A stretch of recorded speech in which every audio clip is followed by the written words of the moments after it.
So I'm currently behind the wheel of the 2025 Hyundai IONIQ 5 XRT, and I'm going to take some time to go through the interior of this thing. But before I do, please like this video and subscribe to my channel if you haven't already. So starting as I normally do from left to right, over on the left, you've got your window switches right here, you've got your door locks, you've got your toggle for the rear mirror adjustment, you've got your door latch right here. This is all one big grab handle, so if you have the door open, you can kind of just grab all on this. Features a nice grid digital-like branding on the side, and it says XRT right there.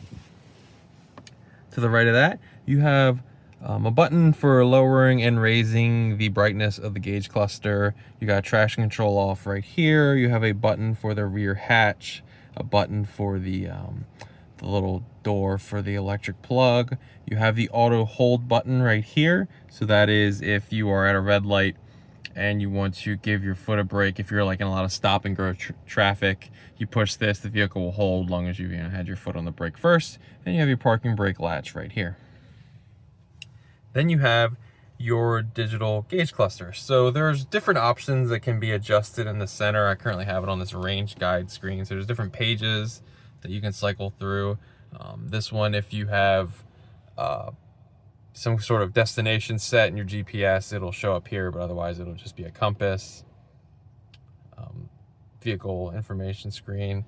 On this screen, you see it has little dots on the side. That means you can cycle through different pages on that, or different screens on that page. So starting at the top, you have current trip, after charging, since last reset, range guide on the current trip, tire pressures for all four corners, and then power distribution. So right now it's kind of got a tilt, showcasing the steering wheel. Put the wheel straight so it shows, but it'll showcase where the power is going to each wheel. Those bars will kind of light up, so you'll visually see, the power going to which corner. Coming back to the steering wheel, how it's adjusting different pages up there is right here. Well, it's basically looks like a document, but it's just the page button. So pushing that cycles you through the different pages. You have other vehicle assist options located around here. If you're on a page that has multiple options, scrolling this up or down will cycle through that. You see up on the gauge cluster, you have your battery level, and then right next to it, it says level 1. That is kind of like the iPedal system. So I just hit the paddle. The paddles are not for shifting gears. They are for adjusting that iPedal system. So you can think of it as different levels of engine braking. So if right now I'm level 2, if I down to level 3, and level 4 is max iPedal. So you can think of that honestly as like golf cart mode, where if your foot is on the gas, you're going. If you release the gas, you are going to be basically immediately braking the car. Like, not braking like in terms of destroying, but like the car will brake immediately in terms of speed. And on the right side, you can raise that level for the different iPedal options. Usually I've been cruising around on level 2, like a little kind of it, like the feeling of like an engine brake. But over on the right side, you have mode, you have favorites button, talk options, tuner knob, and your volume control as a scroll as well.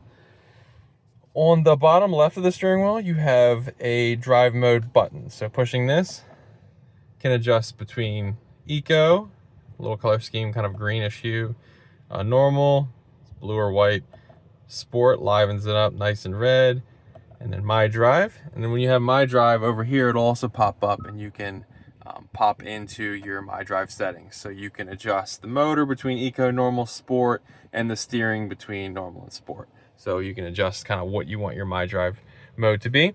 And this being the XRT model, down low on the steering wheel, you also have the terrain modes. So pushing that, you see terrain, and now you have snow, mud, and sand. You can see the lights kind of on the airbag as well.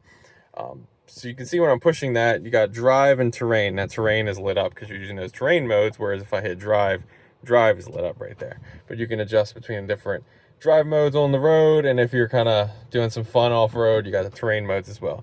And this is a better look at the steering wheel.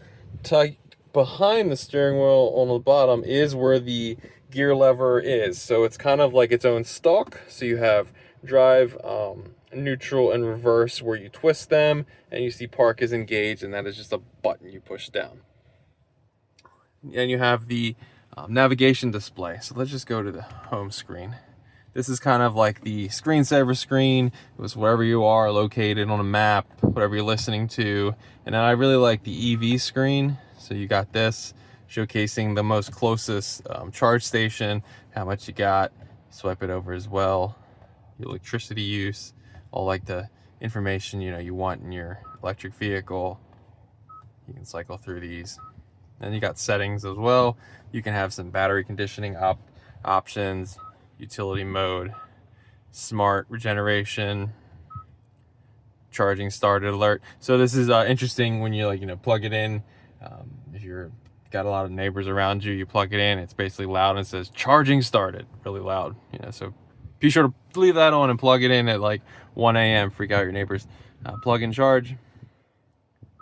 Go back to home. So these are kind of the screensaver screens, as I call them, and then you got all the kind of app pages. So you got phone projection. This is where your Android Auto, Apple CarPlay would be. Voice memo, weather, sports, setup. Let's just go and set up for fun.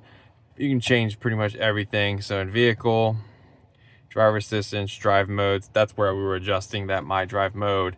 Active sound design. Let's go in there. You can have the largest change, so you can have kind of like maybe like a Formula E car sound, which is kind of interesting. Climate control, lights, door, digital keys, convenience, and then their EV for your setup. This is where all those options we were adjusting. Navigation, sound, device connections, user profile, voice recognition, screen layout. I can name all these, but you can see them on the screen. So going from setup, you have valet mode, Hyundai Pay, vehicle diagnostics, service maintenance, and it gives you a little information on the next service due, HC radio data, notifications, and then just your manual. So it's got all that detail. Coming down from there, you got a hazard button located right here. Then you have all your climate controls as well as volume controls. So you have volume control over on the left, tuner on the right, and these are kind of shortcut options. So home obviously gets you to that home screen. You got map, search, seek, track, media, favorites, setup. All of the HVAC controls though are touch sensitive buttons, and you can, for efficiency and performance, you can adjust all this to just be for the driver. So right now I don't have anything blowing out on the passenger side.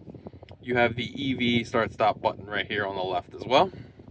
Coming down from there, you'll have a USB-C plug right here, and it kind of shows you what it's doing.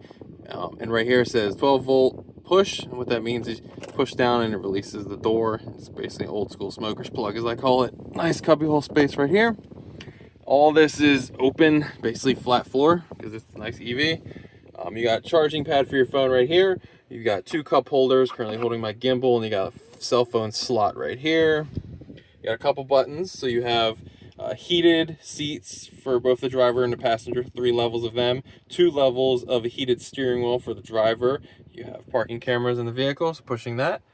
This is basically the front of the vehicle, as well as top-down kind of drone view. And pushing it again makes it go away. Parking sensors as well. So you have your arm rest right here. Pushing it reveals, you could probably put 5 iPhones stacked high, 2 across probably right there.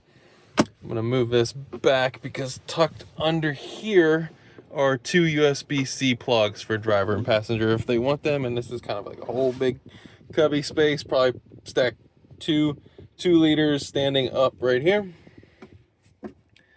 Going to the passenger side, so you got a glove box right here. Has a nice little slot where it will hold some papers on the front of the door, which is unique. You have Bose speakers sprinkled throughout the cabin.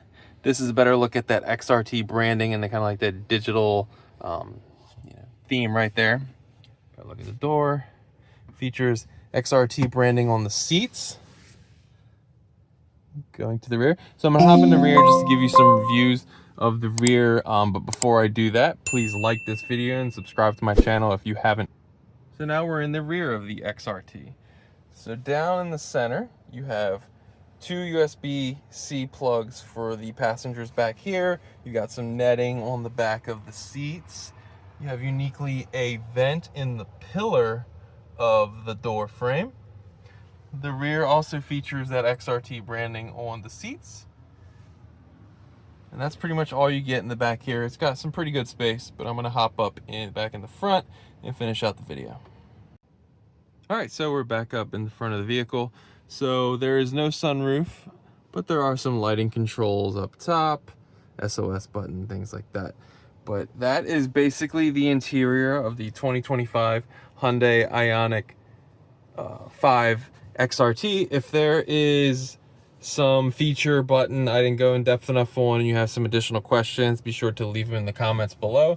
My channel is not that large at this moment, and I answer every comment that I get as long as it's respectful and not some kind of crypto scam message that I'm currently getting a lot of. But you know, if you have any genuine question on what a button does, when you should use a certain drive mode or terrain mode, anything like that, leave them in the comments below and I will answer them. And like I've said throughout the video, please like this video, subscribe to my channel, and you know, comment down below on what your favorite features of the XRT are. Every little bit helps and I appreciate it all. Thanks for watching.